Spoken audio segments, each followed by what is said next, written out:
Hello and welcome. You are gazing into the multiform cabinet of obscure oddities. My name is Sean Lee, and I had this idea of something that I wanted to do of getting into my box of cassette tapes.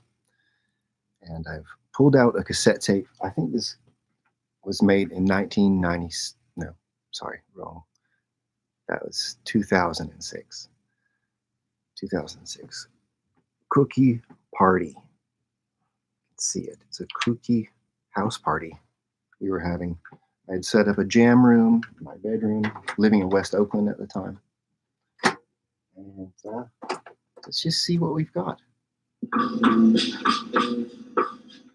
Oh yeah, because I had an organ at that time. I like the some of the Latin rhythm settings.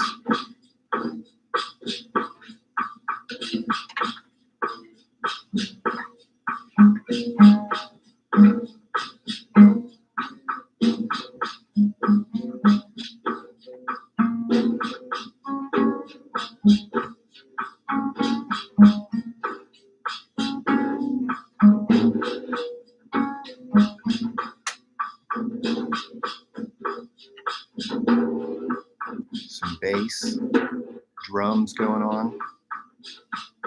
All right. Well, while this is running, I'm going to share some art with you. So here's a piece that I made.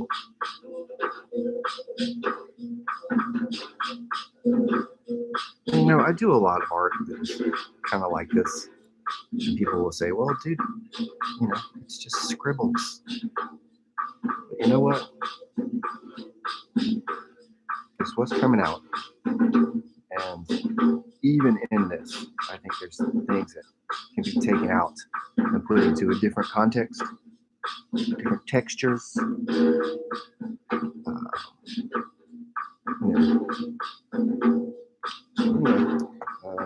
Here's another example.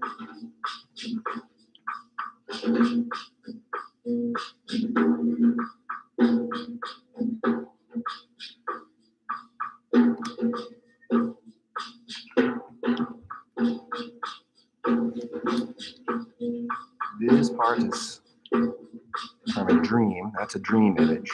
It's a red goblin on a green castle walkway.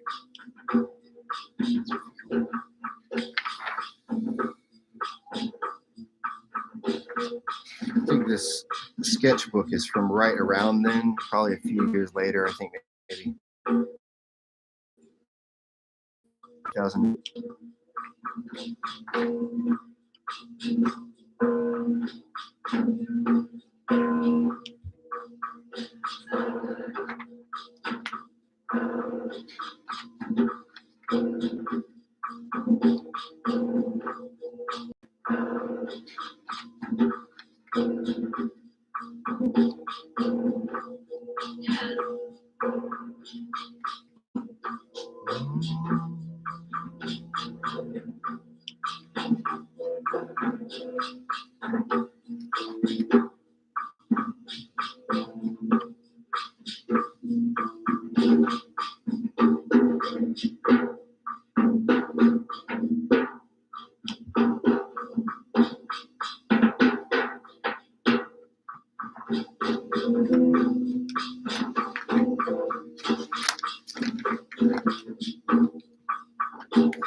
I really like this. The groove is kind of basic, but it's fun. You know, throw a little bit of drums, put a bass line in there.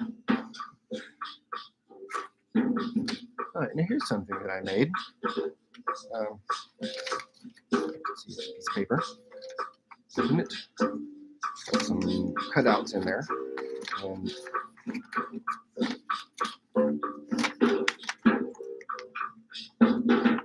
now, this artwork is from a digital doodle that had been mirrored and reproduced for printout.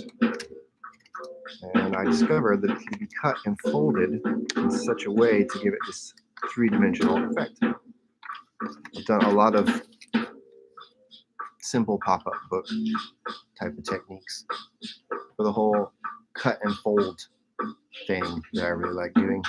Of course, it's good for, you know, making booklets, pamphlets. Put anything you want in there, really. But anyway, this is what I choose to fill these things up with. It's like this stack of stickers. These are actually printed on some sticker paper. You could take it and stick it somewhere, or use it as a bookmark.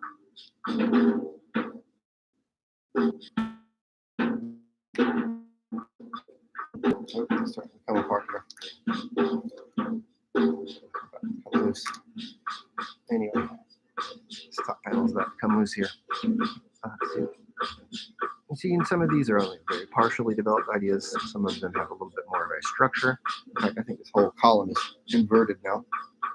Oh, except for this one. It's always hard to tell. I rotate my artwork when I'm working on it. So.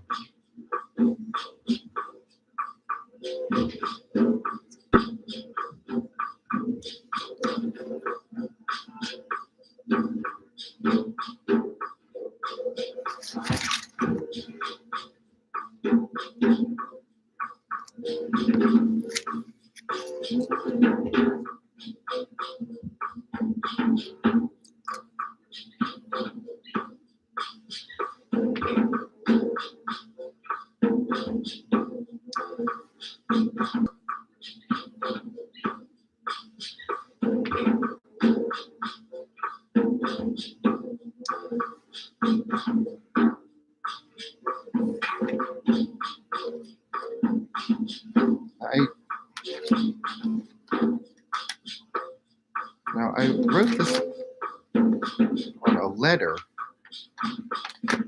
so in order to keep the person's information secure, I'm going to fold back the part where you see it's written. But in any account, I had these ideas, so I wanted to put them down on this piece of paper, and Let's see what it says here. The nearest ridge is patrolled by raptor men. If they catch you, you won't stand a chance. That's this guy's word of caution. If you're going further ahead, or you might encounter this guy on your quest to give you this information and say, on the far side of that hill is a tree. Buried at its roots on the eastern side is a chest containing a key. Behind it, wait, I can't read what it says. Behind it, oh, okay. He says, bring it to me. That's what he says. Bring it to me, and I will give you the map to the catacomb.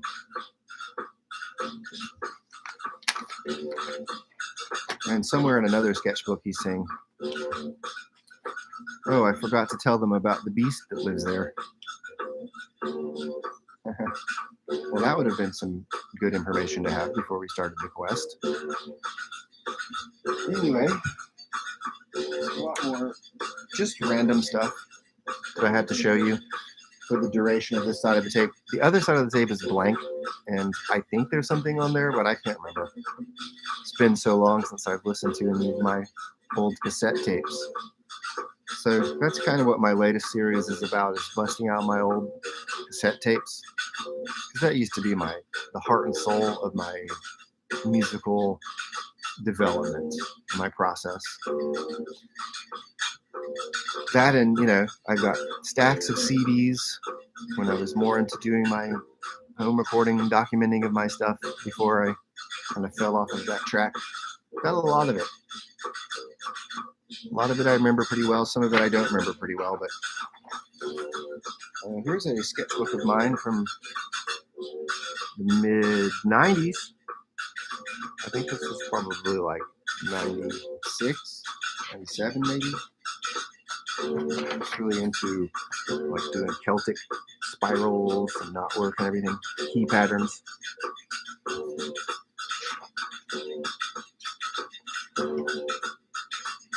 Oh, I'm playing some Karkabas there. Went to Morocco, got some Karkabas. You don't know what those are? They're sort of like metal castanets that the Gnawa musicians often play in the ensemble. Here's a page of all these faces that I took from a deck of cards and some classical Iranian illustration clip art book, and some a little bit of the Celtic influence as well in there. I like those pieces grouped together. Playing cards, the artwork of playing cards. So interesting. It's kind of goes into the subconscious. Mm-hmm. Not unlike tarot cards. Those of you who enjoy the symbols of the deck of tarot.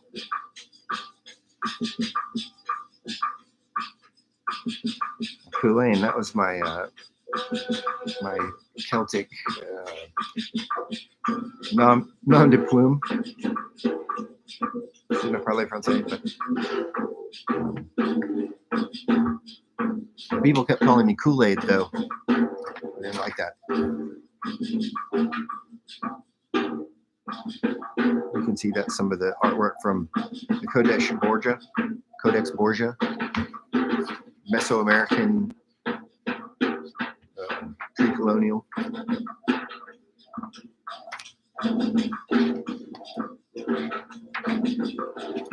Oh, here's one. Now, here's something that's come up lately, because anyone who's been following my story, I've been getting more into doing blacklight art lately. Something that's, an idea of something I've really wanted to work with a long time. I just have never really made the push. But I'm moving in that direction now, and I discovered this thing, this matrix pattern. If you do this with different blacklight colors, you can use these cells here like a flip book. Anyway, that's the theory. So anyone who's watching this, you'll say like, oh, that idea, and then you'll see me do it later and be like, okay, now it makes sense. That is if I can pull it off.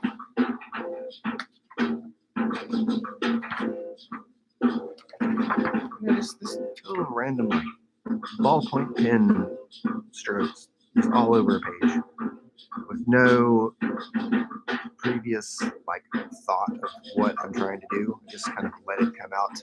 What they would call doodling. You know, I'm a doodler, a dabbler, a babbler. On any count, let's see, I think this tape is probably 45-minute tape, so we're about a third of the way through that. I like this beat, it's kind of rocking. Well, what else can I show you? Let's see.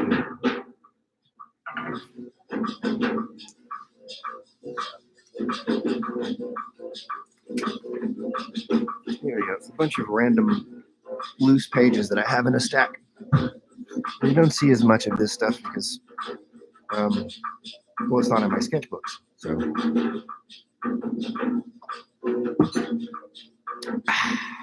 boy, howdy. I'm a tripopotamus. Big top hip hop. Dino the rhino. I'm an elephino. He's drinking vino as well. Dang wild. I am a psychedelic elephant. Psychedelic elephant trunk. I got a whole psychedelic elephant trunk of funk.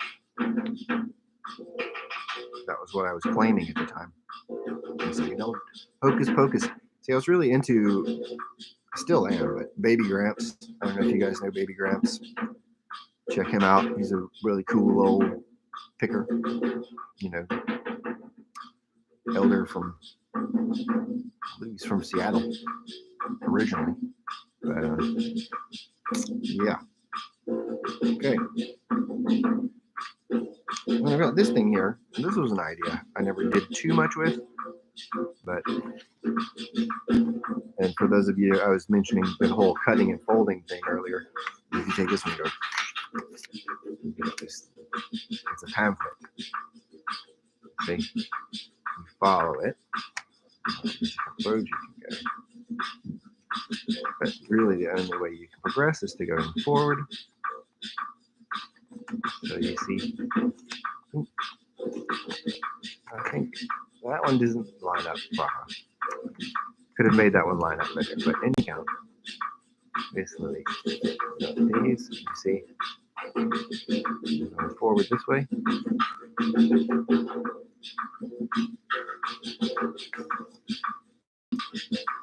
With a format like this, one thing that I think is really neat about it is you can take it and there's these connections that happen here and here, or here, and here, see? And there's another one, I don't think I knew about this at that time, but you can also make it go like here, you know, Mad Magazine style. But lose my stack here.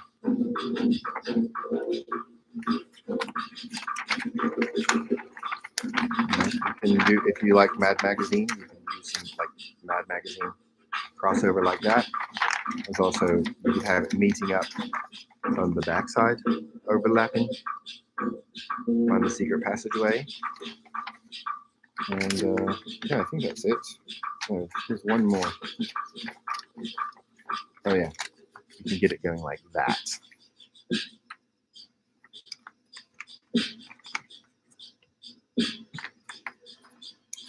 So it's an idea of like a map, you know, similar type of thing I was doing here.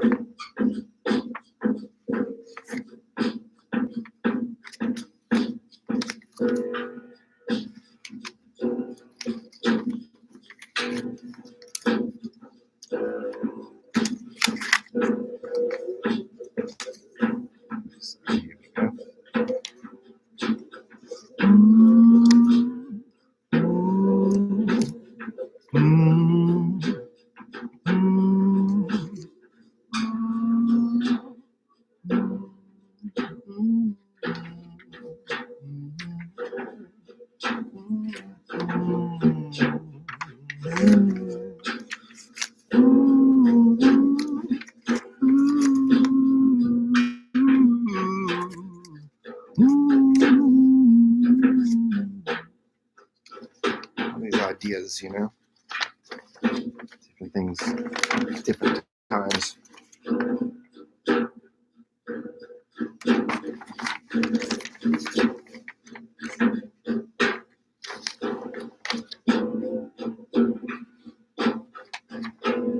Just expressing and expressing and expressing.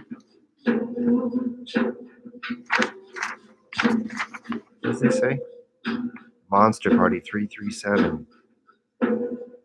Yeah, I wonder if this might not have actually been at the Monster Party 3307.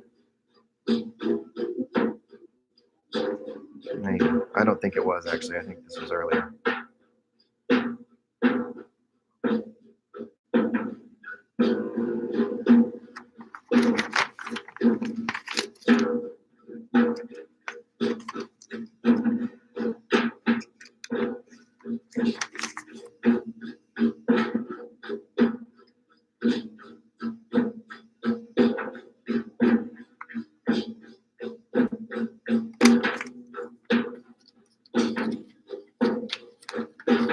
I've got all this stuff.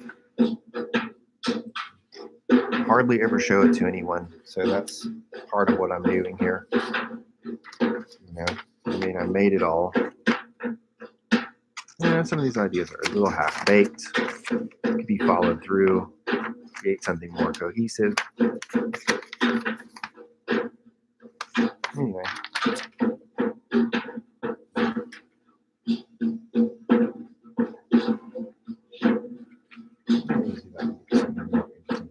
You can take it with all these little figures here, you see. And there's another fold that I've added, which makes them go like this. You see? And then I can flip it, and they're going like this.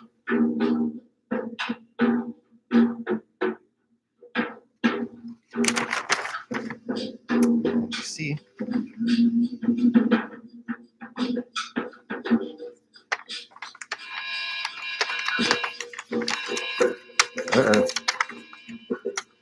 there's the sound guy. Come on, we got a buzz going on here. Well, that's not too good. I forgot about that part. Anyway.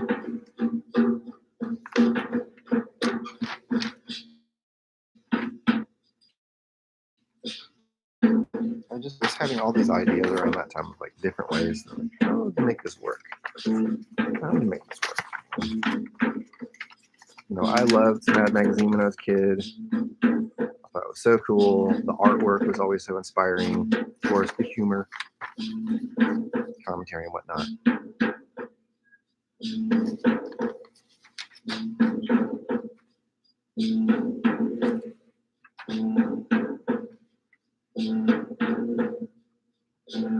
There's my nose.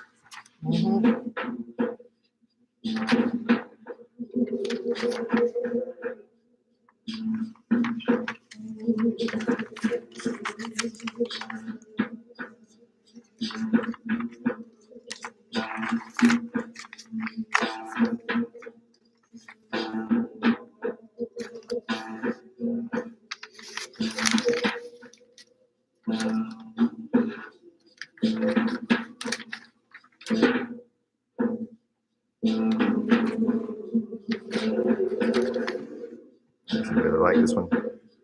See the background shading. You know, if you're designing a pamphlet from a page right here, I usually make the first page either here or here, because that way you've got the solid fold, which lets you know for sure that it is a book. And if you want to go through the book, you need to turn the page this way. At which point you discover there's an opening here. There could always be something on the other side. You've got 8 pages, or a total of 16 pages if you use both sides.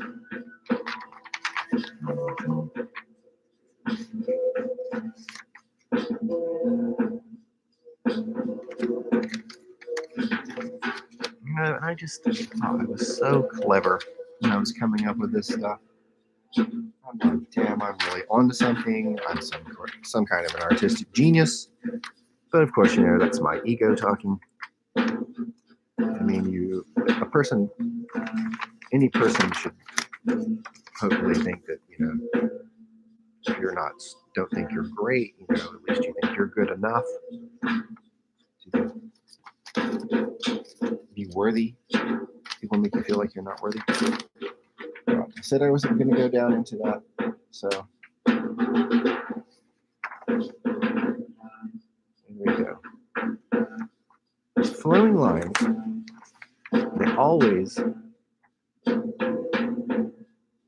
coming out of me. As you can see on the wall behind me, I've got all this digital art that I did. A drawing pad, so I could do digital art. Print these all out. A lot of these as well, I could take them down and cut them up and make more of this type of stuff out of it. If I'm not going to take one of them and make it into a booklet, you cut it and make something like this, which is fun, because the different lines, it almost like animates depending on your perspective.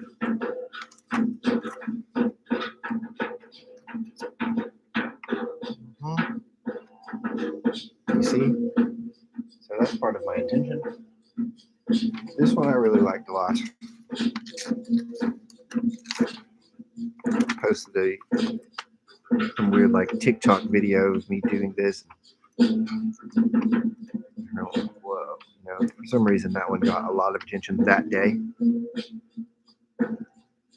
Just one of those flukes, the ebb and flow of the ever fleeting attention span of the modern age.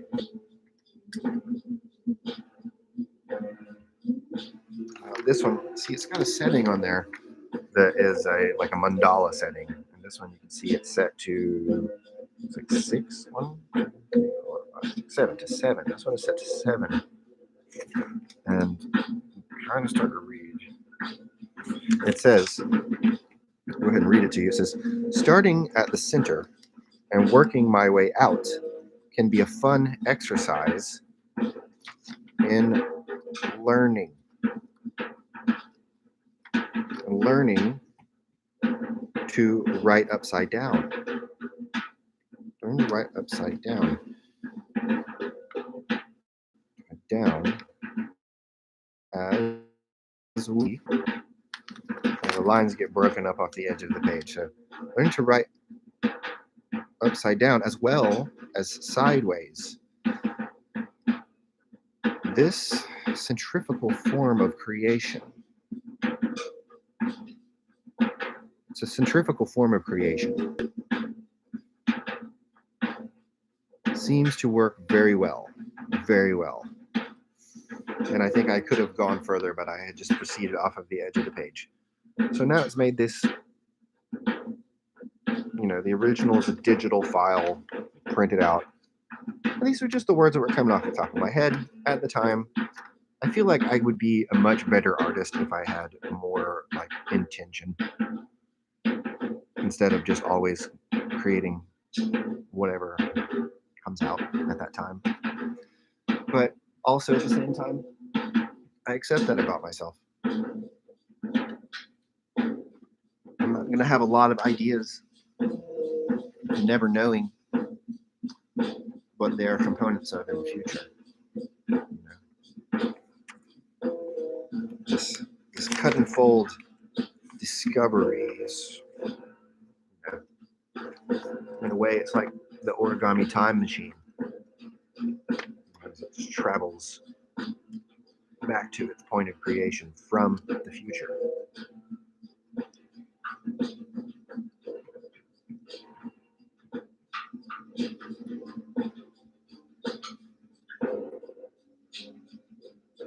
Anyway, I feel like maybe I'm talking too much. At the same time, I'd love to do that. Maybe I'm just not getting enough attention in life to just be able to ramble on and on about whatever I'm thinking about at the time. Here's a weird one, huh? I figured out to do this. I brought in this picture. It's a symmetrical image of me with clown makeup on, some weird kind of goblin clown. And then one night I was hanging out. This was during the COVID times, right? So things were obviously already weird, but getting weirder. I put on this hood. I attached a peacock feather to my beard. You can see my altar in the background. As you can see, my altar in the background. That's the golden elf. See, it's kind of like the president. On any account,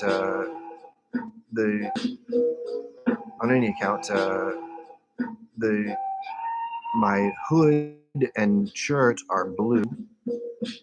The face is all in like rainbow colored primary. Anyway, if you look, it's out there. You can find it like this here.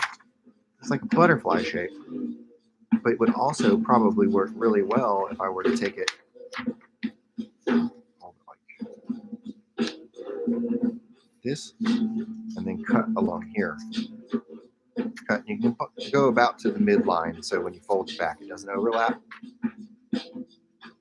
Extemporaneous.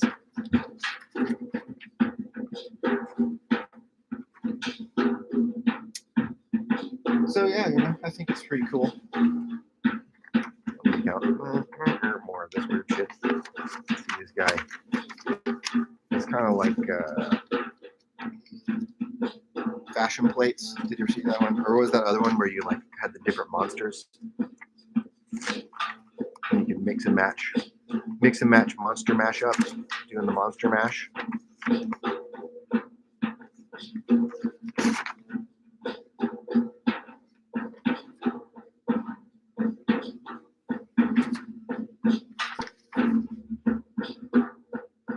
Which way is up?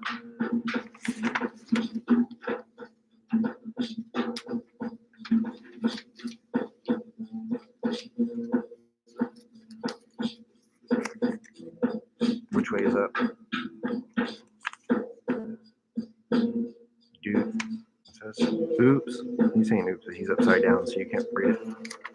Oops. Hey, that's my face. Oh, he's got someone's foot on his face. Yikes. And this guy, he says, he's saying tofu, because he's eating a tofu dog. You guys like tofu dogs? I have mixed feelings about tofu. Should go that way. That's up. That's up.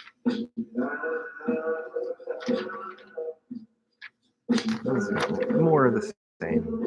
These ideas. And then we go to the Mad Magazine fold.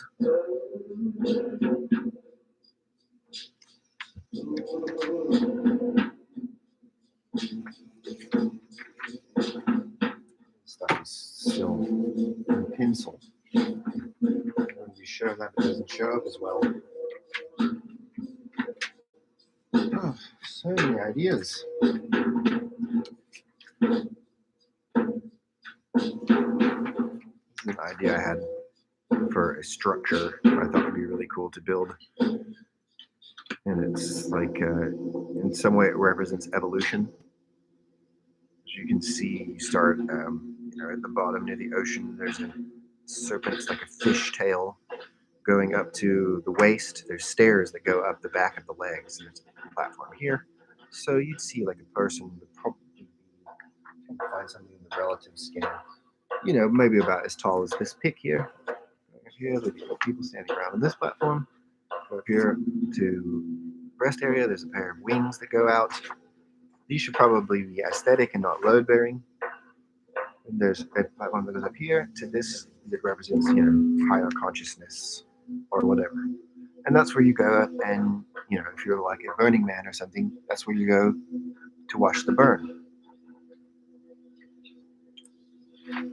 Anyway, take a lot of money to make something like that happen.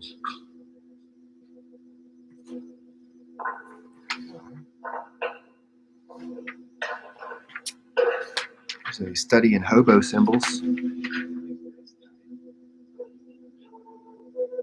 of you who know the meanings of hobo symbols.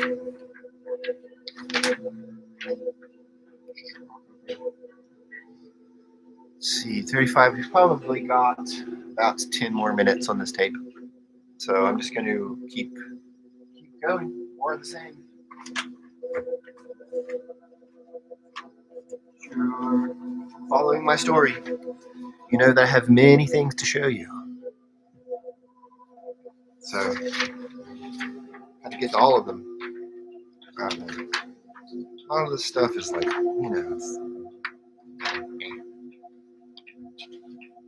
here's a graphic with all of the notes of a guitar and a banjo neck. You guys like playing guitar and banjo?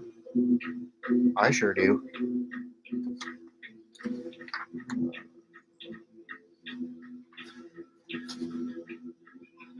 I'll just run you through this comic here really quick and just kind of gloss over some of the subject matter because it doesn't involve interspecies alien, sex with aliens. So don't want to get myself in trouble with the censors. I don't know how sensitive they are about that. A lot of these things are meant to be books, like this page.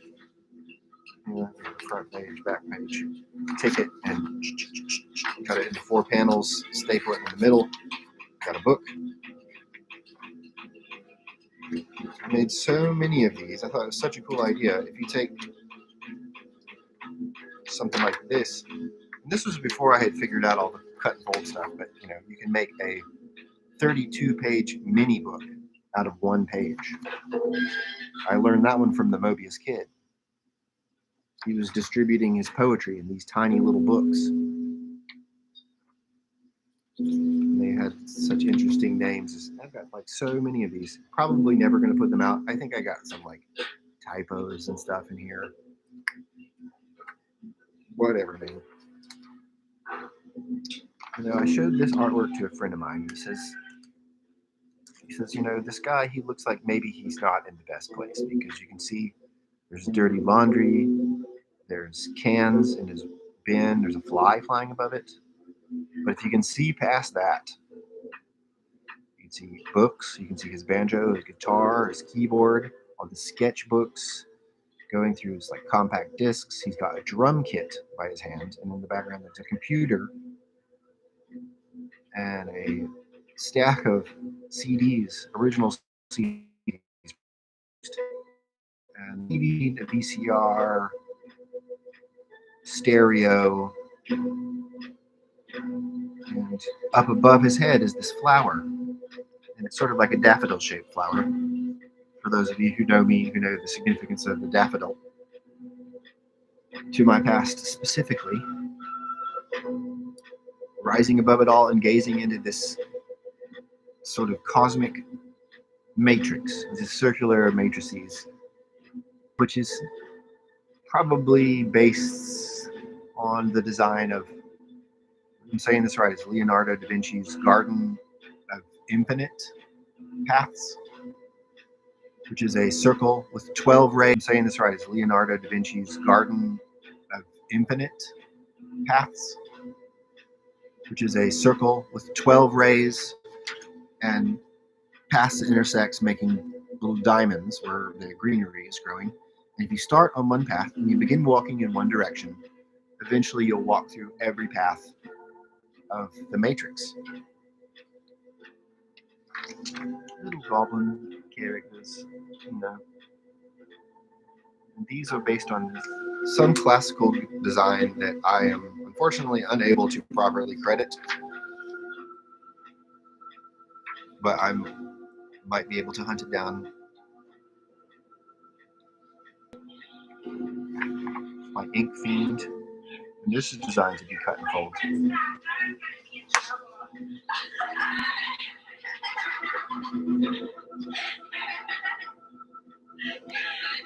This image is like someone climbing up a sort of tentacle-shaped structure, and he's being chased by this weird swirly shadow monster. This guy, he has a little like thing on his hand that he's using to help him climb with. It's like a little claw extension he can send up and pull himself up to get away from this monster that's crawling up from below.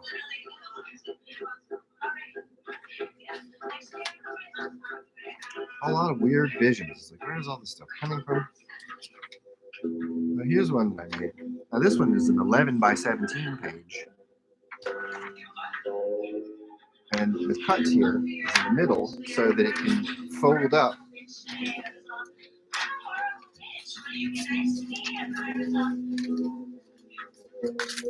Oh, my friend.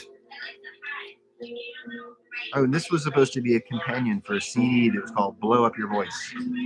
I was doing a bunch of like beatboxing and like vocal layering, just blowing up my voice.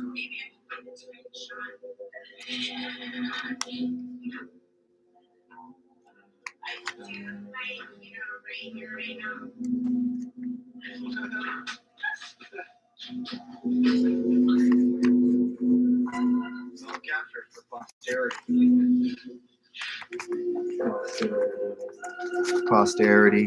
That was all captured for posterity.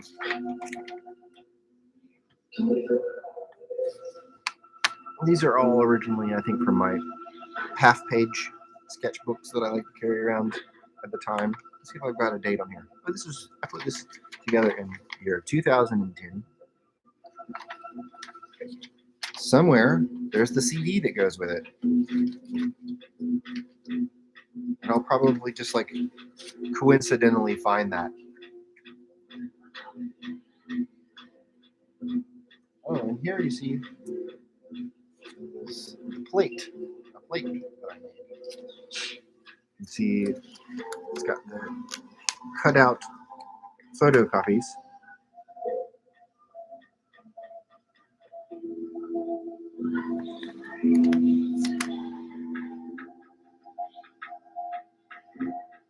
And also in 2010, when I photocopy this, cut it up, and make little books.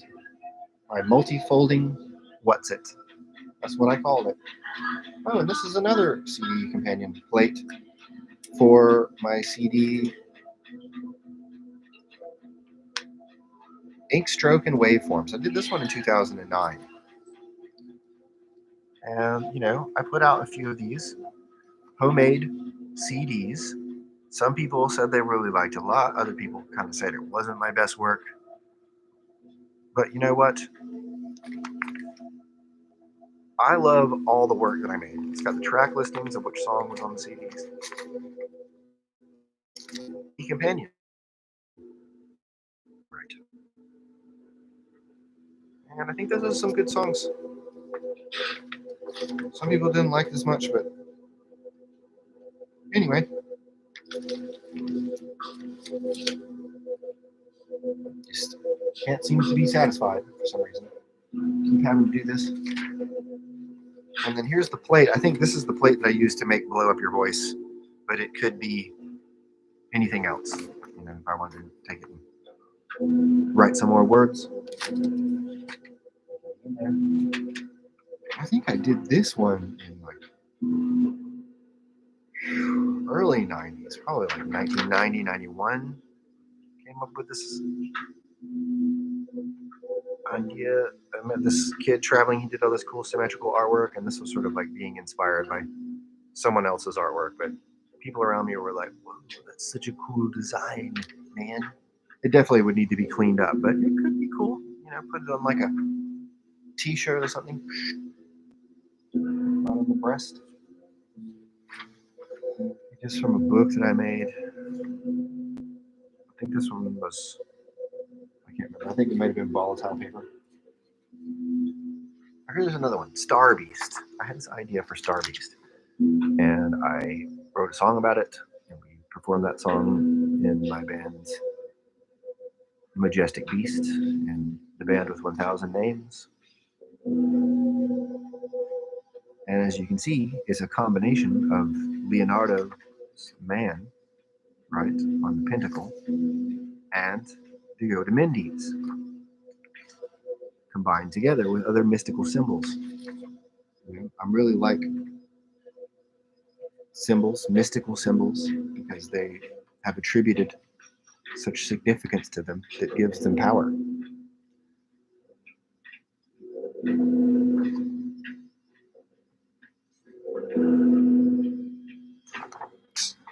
Snake in Chains. I did this one in 2001. It was the year of the snake.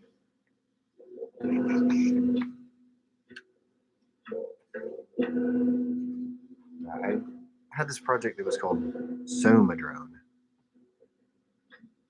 And I think it was somewhat inspired by reading Brave New World, Aldous Huxley. But, Soma, of course, goes back to the Rig Veda. Be considered the drink of the gods. And the drone, the sound, or drone, the remote control item. Soma, the body. Soma, the drug. Oh, and that is the end of the tape.